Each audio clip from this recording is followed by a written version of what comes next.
आशीष, जैकी श्रॉफ साहब के एक बहुत बहुचर्चित हाँ। वीडियो है जिसमें वो एक लाइन कहते हैं, अभी आओ असली पे।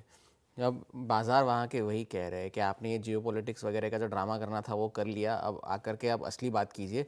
इस वजह से वहाँ पर भी थोड़ा सा दबाव बनता हुआ दिख रहा है हायर लेवल्स पर। कल डाउ जोन्स ने रिकॉर्ड हाई बना लिया, अब वो उसे भी बनाना ही था बिकॉज बाकी के दो बना चुके थे, और फिर रिकॉर्ड हाई बनाने के बाद फिर एक वन वे डाउन बाजार गए वहाँ के ऊपरी स्तरों से। डाउ भी लगभग 300 अंक गिरकर बंद हुआ ऊपरी स्तरों से, नैस्डैक भी 300 अंक गिरकर बंद हुआ, और एसएनपी और बिग टेक का कंसंट्रेशन इस कदर है कि एसएनपी 500 में 350 स्टॉक बढ़त के साथ बंद हुए, फिर भी इंडेक्स जो है लगभग आधे फीसदी से ज़्यादा की गिरावट के साथ बंद हुआ। तो अब ये बात थी, और बिग टेक के लगभग सभी शेयर जितने भी आप नाम ले लीजिए, चाहे वो एनवीडिया हो, टेस्ला हो, क्वालकॉम हो, अमेजॉन हो, सभी शेयरों में लगभग 1 से लेकर के 5-5.5% तक की गिरावट हमने कल के सत्र में देखने मिली।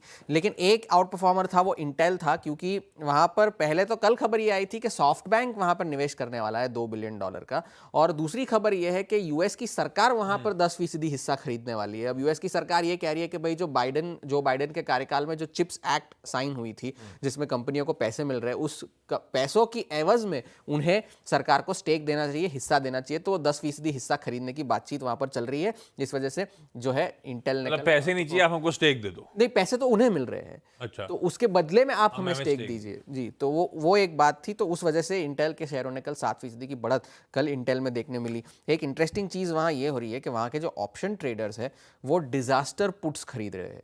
उनका जो सबसे बड़ा ईटीएफ है QQQ ईटीएफ, जो कि मतलब बहुत डिजास्टर पुट मतलब बड़े out of the money puts खरीद रहे हैं, QQQ गिरावट की आशंका है, वो एक क्रैश एंटिसिपेट कर रहे हैं बिग टेक में एक नॉर्मल करेक्शन की बजाय। तो QQQ ETF कल लगभग $570 पर बंद हुआ, जबकि ट्रेडर्स जो ऑप्शन का पुट खरीद रहे हैं वो 515 का पुट ऑप्शन जो है वो खरीद रहे हैं वहाँ के।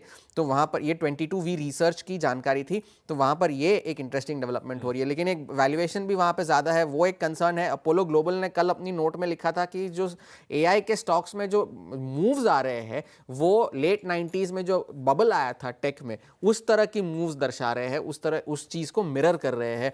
और बोफा ने भी कल यही कहा कि मैग्निफिसेंट 7 में जो रैली आई है वो स्ट्रेच्ड है, लेकिन बाजार को अब आशंका शुक्रवार की है, इंतजार शुक्रवार का है जब जेरोम पावल बयान देंगे जैक्सन होल में।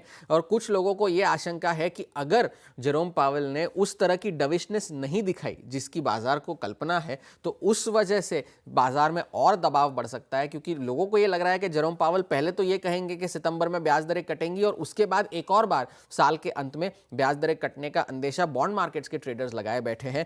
वो एक बात है, लेकिन उनके पास भी एक चुनौती उनकी अपनी है, क्योंकि उन्हें पहले एक कमजोर जॉब मार्केट और बढ़ती हुई महंगाई, दोनों में से किसी एक को चुनना होगा अपनी पॉलिसी डिसीजन बनाने के लिए। बोफा ने कल भी ये भी कहा कि वो नहीं मानते कि जेरोम पावल उतने डविश होंगे जितने वो एंटिसिपेट कर रहे, जितना बाजार एंटिसिपेट कर रहे हैं, और वो कभी अपने पत्ते खोलते नहीं है इतनी जल्दी, तो ज्यादा उम्मीदें आप उससे ना लगाए। आज और रिटेल कंपनियों की अर्निंग्स है, आज बड़ा ट्रिगर ये होगा कि फेड की पॉलिसी के मिनट्स आने हैं। आज जो पिछली जुलाई में पॉलिसी हुई थी उसके आज मिनट्स आने हैं, और फेड के अफसर जो जिनमें से एक क्रिस्टोफर वॉलर भी है, उनका बयान आज आना है। तो फिलहाल के लिए हैंडओवर कमजोर है, टेक शेयरों में बिकवाली है, और काफी सारी जो है अनिश्चितताएं है, खास करके फेड की पॉलिसी को लेकर। तो मामला